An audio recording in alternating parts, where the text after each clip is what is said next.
colocar os dois indivíduos nos locais dos dois crimes.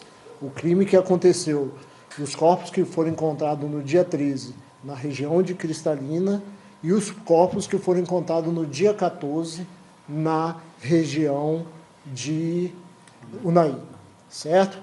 Ao todo, nesses dias, do dia 13 ao dia 16, nós tivemos 3 ocorrências de desaparecimento de pessoas que nos foram encaminhadas para apuração. Ao todo, nós procurávamos por 10 pessoas. A Elisamar e seus filhos foram encontrados na região de Cristalina.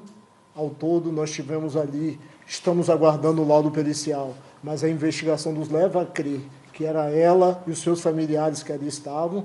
Nós tivemos os 4 corpos dela e das 3 crianças carbonizados naquele local. E no dia 14, nós encontramos 2 corpos que a polícia de Goiás identificou como do sexo feminino. E nós temos mais 4 pessoas que estavam desaparecidas. E as investigações começaram. Essas 4 últimas pessoas que não foram encontrados corpos e a gente estava focando neles como desaparecida é o Marcos, o Tiago, o Marcos, que seria seria o marido e o pai das 2 últimas vítimas, e o Tiago, que seria o marido de Elisamar e o pai das 3 crianças. Nós estamos dando os 2 como desaparecidos. Nessa ocorrência também trazia a Márcia, a Cláudia e a Cláudia e Ana Beatriz, que são, respectivamente, uma Másia, uma amante do Marcos, e a filha dela. Então, nós ainda tínhamos 4 pessoas a serem localizadas. Com a prisão na data de hoje, nós tivemos um dos envolvidos, o Gideon, ficou calado, de 56 anos, ele ficou calado, é um indivíduo bastante conhecido por essa polícia judiciária, ele já teve várias passagens por roubo de veículo, inclusive uma tentativa de latrocínio, ele se manteve em silêncio e nós respeitamos o direito constitucional dele. Nós tivemos o segundo indivíduo que foi preso, o qual, ao chegar nessa delegacia e saber das consequências dos atos dele, ele se mostrou bastante arrependido e contou os pormenores da ação criminosa. O que ele relata? Vamos ao primeiro crime. No primeiro crime, que teve como vítima Elisamar e os seus 3 filhos. Ele relatou, e aí eu falo para vocês que a investigação vai ter que continuar para chegar a essa concretude do que ele falou para a gente. Ele relatou que o Tiago, junto com o Marcos, encomendou ele e o Gideon para que fizessem os 2 crimes. Por esse pacote de crime, eles receberiam 100 mil reais. Nós apreendemos 15 mil reais já na casa do Gideon, hoje em espécie, que seria pagamento dessa quantia. O que ele relatou por esses crimes, ele receberia esse dinheiro e esses crimes começariam pela Elisamar, só por ela. E qual a intenção dele? Elisamar teria um dinheiro que o Tiago queria esse dinheiro para ele e ela seria traída aqui para a cidade do Paranoá, onde eles montariam uma casinha para ela. Ela seria colocada em cárcere, eles iriam subtrair essa quantia da conta dela e, a partir de então, eles dariam fim à vida dela. Só que a Elisamar chega no Paranoá com as 3 filhas. E, diante dessa situação, eles acabam arretendo, amarrando, saindo para fora do DF, segundo eles, ela convida, e quando chega na cidade de Cristalina, eles a sufocam e depois ateiam fogo no veículo. Certo? Nesse momento, as crianças também foram sufocadas, segundo o relato deles, sufocadas, e eles colocaram fogo no veículo. Certo?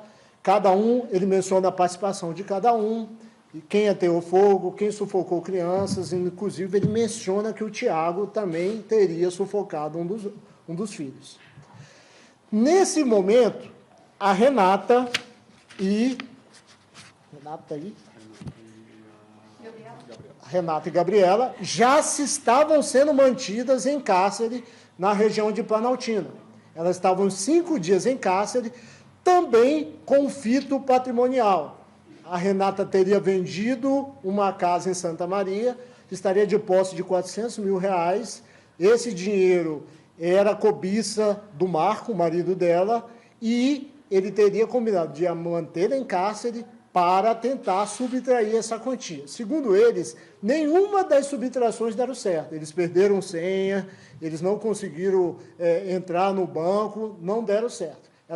Essas outras pessoas foram mantidas por 5 dias na região de Planaltina. Nós divulgamos aí o local do cativeiro, como também imagens dele entrando no posto de gasolina para adquirir a gasolina para atear fogo nos corpos. Nós divulgamos para vocês agora.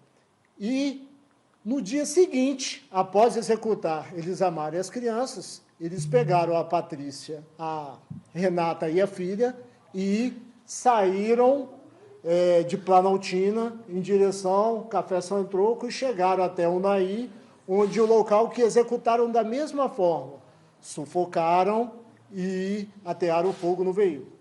Um dos autores, o Gideon, está com os braços queimados. Segundo o interrogatório do Horácio, esses braços teria havido um erro na logística na hora de queimar os corpos. Enquanto ele estava ajeitando os corpos, colocando dentro do carro, o fogo foi alteado e ele se queimou todo, tanto o rosto, pescoço e braços. E nós hoje conseguimos prendê-lo com as queimaduras nos braços. Essas pessoas foram encaminhadas para essa delegacia. Como o fito foi exclusivamente patrimonial, eles foram autuados pelos crimes de extorsão mediante sequestro, qualificado pelo resultado morte, podendo pegar uma pena de 24 a 30 anos de prisão. Antes que vocês comecem as perguntas, eu tenho que esclarecer que Gideon e Horácio estavam no local do crime. A investigação colocou eles lá. Resta agora saber a participação de Marcos, Tiago, Cláudia e Ana, que, segundo eles, sabiam de toda a trama e arquitetaram tudo e ainda remuneraram eles. Nós temos indício, porque o dinheiro foi encontrado, nós temos indício que isso pode ser fidedigno, certo? Agora, a investigação vai ter que continuar para localizar essas pessoas, verificar a veracidade dessa versão, porque, a priori, a gente estava trabalhando com os 2 mortos.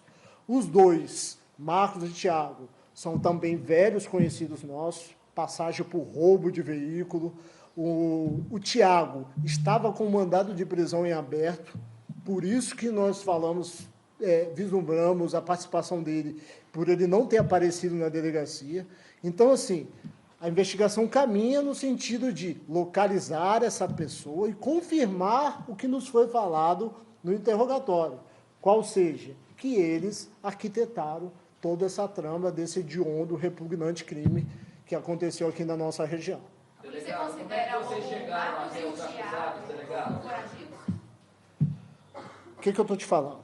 Se nós tivemos um encontro com essa versão que nos surpreendeu na data de hoje. A versão é muito rica em detalhes, certo? Inclusive, nós temos imagem que nós estamos a confirmar do Marcos entrando no condomínio no dia 15, quer dizer, posterior aos crimes. Então, a versão, ela é robusta. Eu não vou ser imprudente de afirmar que eles estão completamente envolvidos, porque foi uma matança em série. Nós tivemos aí 6 corpos encontrados de uma forma bem abrupta. Outra situação, ele relata que esses crimes aconteceram fora do DF. As vítimas saíram daqui com vida e lá se procedeu à situação da asfixia e posterior, eles atearam fogo no veículo.